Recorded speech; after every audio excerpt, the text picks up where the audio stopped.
Cinema শুরু হয় ৯ বছরের একটি ছেলেকে দেখিয়ে, যার নাম তেমজিন। তার সামনে কিছু মেয়েকে দাঁড় করানো ছিল এবং সেখান থেকে তার ভবিষ্যতে স্ত্রীকে বেছে নিতে হতো। তার বাবা তাকে এমন একটি মেয়ে বেছে নিতে বলেছিলেন যে সাদা এবং স্বাস্থ্যবান হবে, যার মুখ বড় হবে এবং চোখ ছোট হবে। কিন্তু সবচেয়ে গুরুত্বপূর্ণ বিষয় ছিল মেয়েটির পা যেন শক্তিশালী হয়, কারণ তার বিশ্বাস ছিল যে শক্তিশালী পা বিশিষ্ট মেয়ে তার স্বামীর সুখ দ্বিগুণ করতে পারে। শীঘ্রই তেমজিন একটি মেয়েকে পছন্দ করলো এবং তাকে নিয়ে তার বাবার কাছে গেল। কিন্তু তাকে দেখে তার বাবা বেশ কিছুটা হতাশ হলেন, কারণ তিনি ভেবেছিলেন যদি তেমজিন তার শত্রু উপজাতির মেয়েকে বেছে নেয় তবে এই বিয়ে তাদের বছরের পর বছরের শত্রুতা বন্ধ করে বন্ধুত্বে পরিণত হবে। কিন্তু তেমজিন সবচেয়ে ছোট উপজাতির মেয়েটিকে ভালোবাসলো। এতে ব্যাপারটি কিছুটা কঠিন হয়ে পড়ল। তবে তেমজিন তার নতুন স্ত্রীর সঙ্গে অনেক খুশি ছিল। এরপর যাওয়ার আগে সে মেয়েটিকে একটি কাকের হাড়ের টুকরো উপহার দিল এবং 5 বছর পর ফিরে এসে তাকে বিয়ে করার প্রতিশ্রুতি দিল। যখন তেমজিন তার বাবা এবং অন্যান্য সঙ্গীদের সঙ্গে ফিরে আসছিল, তখন পথের মাঝে একটি তীব্র ঝড় উঠল, যার ফলে তাদের গুহায় আশ্রয় নিতে হলো। আসলে মঙ্গল জনগণের বিশ্বাসই ছিল যে ঝড় হলো দেবতার রাগের সংকেত। যাই হোক, ঝড় শেষ হওয়ার পর তারা তাদের পথে এগিয়ে চলল, কিন্তু শীঘ্রই তাদের আরেকটি বিপজ্জনক উপজাতির মুখোমুখি হতে হয়। মঙ্গল রাজ্যের আইন অনুযায়ী যেখানে জল থাকে সেখানে রক্ত বইয়ে দেওয়া নিষেধ ছিল। এখন দুই পক্ষই খুব সতর্কভাবে একে অপরকে দেখছিল, কিন্তু প্রথম কেউ পদক্ষেপ নেয়নি। কিছু সময় পর বিপরীত উপজাতির একজন মানুষ দুধের এক পাত্র নিয়ে এলো এবং শান্তির হাত বাড়িয়ে দিল। তখন তেমজিনের বাবা প্রতি উত্তরে 1 কাপ মদ এবং 1 প্লেট শুকনো মাংস পাঠালেন। তবে তেমজিনের বাবার সঙ্গীরা তাকে বলেছিলেন যে এই দুধ প্রথমে একটি দাসকে খাওয়ানো উচিত, কারণ তাদের মনে হচ্ছিল এই উপজাতির উদ্দেশ্য ভালো নয়। কিন্তু তেমজিনের বাবা এটি মানেননি এবং একেবারে পুরো পাত্রটি খেয়ে ফেললেন। কিন্তু তারা জানতেন না যে বিপরীত উপজাতির মানুষগুলোই কতটা চালাক ছিল। কিছু সময় পর তারা তাদের যাত্রা শুরু করতেই তেমজিনের পিতা হঠাৎ মাটিতে পড়ে গেলেন এবং শরীরে বিষ ছড়িয়ে পড়ার কারণে তাদের মৃত্যু হলো। এটি থেকে এলটন নামক একজন ব্যক্তি শোকাহত হওয়ার বদলে হাসতে শুরু করলেন। তখন 9 বছরের তেমজিন রাগের মাথায় তাকে শাস্তি দেওয়ার জন্য তার কোড়া চালালো। কিন্তু তার পিতার মৃত্যু হয়ে যাওয়ার পর এলটন দ্রুত বিদ্রোহ করে এবং উপজাতির নেতা হয়ে গেল। তেমজিনের মা লোকেদের সাথে সম্পর্ক ঠিক করার চেষ্টা করছিলেন, তবে ব্যর্থ হয়েছিলেন। তিনি এলটনকে সতর্ক করে বলেছিলেন যে তেমজিন ভবিষ্যতে পরবর্তী খান হবে এবং সে এই বিশ্বাসঘাতকের প্রতিশোধ নেবে। আসলে মঙ্গল জনগণের মধ্যে সব উপজাতির রাজাকে খান বলা হয়। এর মুসলিম সম্প্রদায়ের সাথে কোনো সম্পর্ক নেই। যাই হোক, তেমজিনের মায়ের এই হুমকি শুনে এলটন ভাবল যে তাকে বড় হতে দেওয়া যাবে না, তাকে এখানেই শেষ করে দিতে হবে। কিন্তু নিয়ম অনুযায়ী বলগাড়ির চাকার থেকে ছোট শিশুকে হত্যা করা পাপ ছিল। তেমজিন চাকাটির তুলনায় কিছুটা ছোট ছিল, তাই সে এই যাত্রায় বেঁচে গেল। কিন্তু এলটন তাকে হুমকি দিল যে কয়েক মাস পর ফিরে এসে তাকে মেরে ফেলবে। এখন তার সুরক্ষার জন্য তেমজিন প্রথমে পবিত্র পর্বতের কঠিন পথে রওনা হয়ে গেল, যাতে সে দেবতার কাছে গিয়ে দয়ালু নিরাপত্তা চাইতে পারে। তবে এত কঠিন পথে তীব্র ঠান্ডার কারণে সে অচেতন হয়ে বরফে ঢাকা মাটিতে পড়ে গেল। তবে তখন ঈশ্বর আরেকটি ছেলে পাঠালো তার জীবন বাঁচাতে। সেই দুজন ছেলেরা শীঘ্রই বন্ধু হয়ে গেল। তারা একে অপরের সঙ্গে অনেক কথা বলল এবং তারপর তাদের রক্তর কিছু ফোঁটা বলে দিয়ে তারা একে অপরের ভাই হিসাবে শপথ গ্রহণ করলো। তাদের উদ্দেশ্য ছিল পুরো দেশ শাসন করা এবং পরে তারা আরও অনেক দেশ অধিকার করা। কিন্তু তেমজিন জানতো না যে পরে তার ভাই জামুকা তার জীবনের সবচেয়ে বড় বাধা হয়ে উঠবে। কিছুদিনের মধ্যেই আল্টনের লোকেরা তেমজিনকে খুঁজে বের করে ধরে নিয়ে আসে এবং তাকে উপজাতিতে ফিরিয়ে আনে। তবে এবারও অপুষ্টির কারণে তেমজিন এখনও বলগাড়ির চাকার সমান লম্বা হয়নি। এটি থেকে আল্টন রেগে গিয়ে বলল, ছেলেটিকে মাংস ও মাছ খাওয়াও, শক্তপক্ত করে তোলো। আমি যখন ফিরে আসবো তখন একটি চাকার সমান লম্বা হতে হবে। তেমজিন চুপচাপ আল্টনের কথা শুনছিল, কিন্তু তার মনে প্রতিশোধের বীজ গজিয়ে উঠছিল। আল্টন চলে যাওয়ার পর সেখানে প্রবল বৃষ্টি শুরু হয়। সমস্ত সৈন্যরা তাদের তাঁবুতে লুকিয়ে পড়ে। এই সুযোগে সদ্ব্যবহার করে তেমজিন সেখান থেকে পালিয়ে যায়। সে তার শিকল পরা অবস্থায় অবিরাম দৌড়াতে থাকে এবং পবিত্র পাহাড়ে পৌঁছে যায়। সেখানে তার মাথা নত করে আন্তরিকভাবে ঈশ্বরকে স্মরণ করে, যাতে ঈশ্বর তাকে শিকল থেকে মুক্তি দেয়। কিছুক্ষণের মধ্যে একটি নেকড়ে সেখানে আসে। তার তীক্ষ্ণ দৃষ্টি যেন তেমজিনের আত্মা পর্যন্ত দেখতে পাচ্ছিল, কিন্তু তেমজিন একদম ভয় পায়নি। ঈশ্বরের ইচ্ছায় শীঘ্রই তেমজিন তার শৃঙ্খল থেকে মুক্ত হয়ে যায়। এরপর কয়েক বছর কেটে যায় এবং তেমজিন এখন বড় হয়েছে। তবে আল্টন এখন তেমজিনের প্রাণ নেওয়ার জন্য পাগল ছিল। তবে আল্টনের উপজাতির অবস্থাও খুব খারাপ ছিল, কারণ আল্টন ছিল অত্যন্ত নিষ্ঠুর এবং অত্যাচারী। তেমজিন প্রতিজ্ঞা করেছিল যে সে তার উপজাতি পুনরুদ্ধার করবে, কারণ সেটা তার প্রাপ্য ছিল। তবে এর আগে তাকে তার প্রতিশ্রুতি পূরণ করে তার হবু স্ত্রী বোর্তের সাথে বিয়ে করতে হবে। যখন তেমুজিন বর্তের কাছে পৌঁছালো তখন তার কাছে কোনো বাড়ি বা টাকা ছিল না, তবুও বর্তে তাকে ফেরত পাঠায়নি এবং খুশি মনে তাকে বিয়ে করে ফেললো। যদিও তেমুজিন বেশ শক্তভক্ত ছিল, তবে বর্তের কাছে এলেই সে লজ্জা পেত। যাই হোক, তারা একটি দীর্ঘ পথ পাড়ি দিয়ে তেমুজিনের মায়ের কাছে পৌঁছায়। তেমুজিনের মা বর্তেকে পারিবারিক একটি নেকলেস পরিয়ে দেয় এবং তেমুজিন দানের বাক্স থেকে বর্তেকে একটি মূল্যবান পশমের কোট উপহার দেয়। এর মাধ্যমে তাদের বিয়ে হয়ে যায়। তবে যখন তারা ঘরে প্রবেশ করতে যাচ্ছিল তখন মেরকিট উপজাতির নেতা এবং তার লোকেরা সেখানে হাজির হয়। তাদের দাবি যে বর্তে তাদের সম্পত্তি, কারণ বহু বছর আগে তেমুজিনের মাকে মেরকিট উপজাতি থেকে চুরি করা হয়েছিল। এখন তারা তেমুজিনের স্ত্রীকে চুরি করে তাদের প্রতিশোধ পূর্ণ করবে। তেমুজিন এবং বর্তে এই সৈন্যদের বিরুদ্ধে একসাথে লড়াই করতে পারেনি, তাই তারা পালানোর সিদ্ধান্ত নেয়। কিন্তু পালানোর পথে তেমুজিন একটি তীরের আঘাতে আহত হয়। তার স্বামীকে বাঁচাতে বর্তে নিজেকে উৎসর্গ করার সিদ্ধান্ত নেয়। সে তেমুজিনের ঘোড়াকে চাবুক দিয়ে খুব জোরে আঘাত করে যাতে সে ঘরে পৌঁছাতে পারে, আর অন্যদিকে নিজেকে মেরকিট উপজাতির সৈন্যদের কাছে আত্মসমর্পণ করে। এরপর তাকে মেরকিট নেতার স্ত্রী হতে হয়। তেমুজিন যে কোনো মূল্যে তার স্ত্রীকে ফিরিয়ে আনতে চেয়েছিল, তাই সে তার ভাই জামুকার কাছে সাহায্যের জন্য যায়। তেমুজিন জামুকাকে বর্তের উপহার দেওয়া পশমের কোটটি দেয়, কারণ তার কাছে আর কোনো মূল্যবান সম্পদ অবশিষ্ট ছিল না।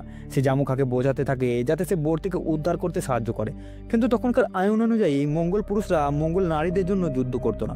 জামুকা বলে, তুমি আরও স্ত্রী পাবে, তার জন্য এত পাগল হওয়ার প্রয়োজন নেই। তবে তেমুজিন তার সিদ্ধান্ত অনড় ছিল। সে বারবার জামুকাকে বোঝাতে থাকে, শেষ পর্যন্ত জামুকা রাজি হয়, তবে জানায় যে আক্রমণ করার জন্য কিছু সময় অপেক্ষা করতে হবে। আসলে জামুকা কিছুদিন আগে নেতা হয়েছিল, তার পক্ষে লড়াই করার জন্য বেশি লোক প্রস্তুত ছিল না। এখন তেমুজিনের কাছে অপেক্ষা করা ছাড়া আর কোনো উপায় ছিল না। খুব তাড়াতাড়ি কয়েক মাস কেটে গেল। তারপর তেমুজিন ও তার ভাই জামুকা তাদের সৈন্য এবং ঘোড়া নিয়ে মেরকিট উপজাতির উপর আক্রমণ চালানোর জন্য রওনা হলো। পথের পাথুরি পাহাড়গুলি ছিল সম্পূর্ণ শান্তশিষ্ট। এই দৃশ্য দেখে জামুকার মনে আশঙ্কা জাগলো। তার সন্দেহ ঠিকই ছিল, কারণ এই পাথরের পেছনে শত শত মেরিকিট যোদ্ধা লুকিয়েছিল। তারা হঠাৎ জামুকার সৈন্যদের উপর প্রচণ্ড আক্রমণ চালায়। মেরিকিট সৈন্যরা মাথায় খুলি দিয়ে তাদের মুখোশ তৈরি করে তীব্র লড়াই করছিল। তবে জামুকার সৈন্যরা কোনো দিক থেকেও কম ছিল না, উভয় পক্ষই মরিয়া হয়ে নিজেদের শত্রুদের মোকাবিলা করছিল। তখন জামুকা তার তলোয়ার বের করে শত্রুদের গলা সবজির মতো কেটে ফেলতে লাগলো। এই সুযোগে তেমুজিন মেরিকিটদের শিবিরে প্রবেশ করে এবং তার স্ত্রী বর্তিকে খুঁজতে থাকে। যখন সে বর্তিকে খুঁজে পেল তখন দেখতে পেল যে সে গর্ভবতী। এটি নিশ্চিত করার কোনো উপায় ছিল না যে এই সন্তান তেমুজিনের নাকি অন্য কারোর। তবুও তেমুজিন বর্তিকে গ্রহণ করার সিদ্ধান্ত নিল। তেমুজিনকে দেখে বর্তে তাকে জড়িয়ে ধরল। ঠিক তখনই জামুকা সেখানে উপস্থিত হয়। তেমুজিন তাকে জানায়, আমার সন্তান আসছে। সন্ধ্যায় তারা তাদের বিজয় উদযাপন করছিল। জামুকা তেমুজিনকে প্রস্তাব দিল যে সে তার সেনাপতি হয়ে তার সঙ্গে যুদ্ধে অংশ নিক, কিন্তু তেমুজিন এই প্রস্তাব প্রত্যাখ্যান করলো, কারণ তার নিজের লক্ষ্য পূরণ করতে হবে। পরে তারা লুটের মাল ভাগ করে নেয়। জামুকা বেশিরভাগ সম্পত্তি নিজের কাছে রেখে দেয় এবং যা অবশিষ্ট ছিল তা তেমুজিন পায়। তেমুজিনের সৈন্যরা লুটের জিনিসপত্রের মধ্যে একটি তলোয়ার খুঁজে পায় এবং তা তাকে দেয়। তারা তাকে জিজ্ঞাসা করে যে তিনি বাকি সম্পদের কি করবেন। তেমুজিন সে লুটের সব সম্পদ তার সৈন্যদের মধ্যে ভাগ করে দেয়, যারা তাদের সঙ্গে এই যুদ্ধের লড়াই করেছিল। একই সঙ্গে তিনি নিহত সৈন্যদের পরিবারগুলোর জন্য ক্ষতিপূরণ ঘোষণা করেন। এমনকি তলোয়ারটিও তিনি তার নিজের কাছে না রেখে তার সবচেয়ে যোগ্য সৈন্যকে উপহার দেন। তেমুজিনের এই উদারতা সবাইকে মুগ্ধ করে এবং এই গুণই তাকে ভবিষ্যতের মঙ্গলদের সর্বশ্রেষ্ঠ সম্রাট বানায়। কিন্তু তারা বলে, এক এলাকায় দুটি সিংহ বা রাজা থাকতে পারে না। পরদিন সকালে জামুকা জানতে পারে তেমুজিন কোনো বিদায় না জানিয়েই চলে গেছে এবং তার সঙ্গে জামুকার দুই সেরা সৈন্যকেও নিয়ে গেছে। এটি শুনে জামুকা প্রচণ্ড রেগে যায়। সে তার ঘোড়া নিয়ে তেমুজিনের পিছু নেয় এবং তারা কারাভানের কাছে পৌঁছায়। জামুকা তেমুজিনকে জিজ্ঞাসা করে, তুমি আমাকে না বলে কেন চলে গেলে?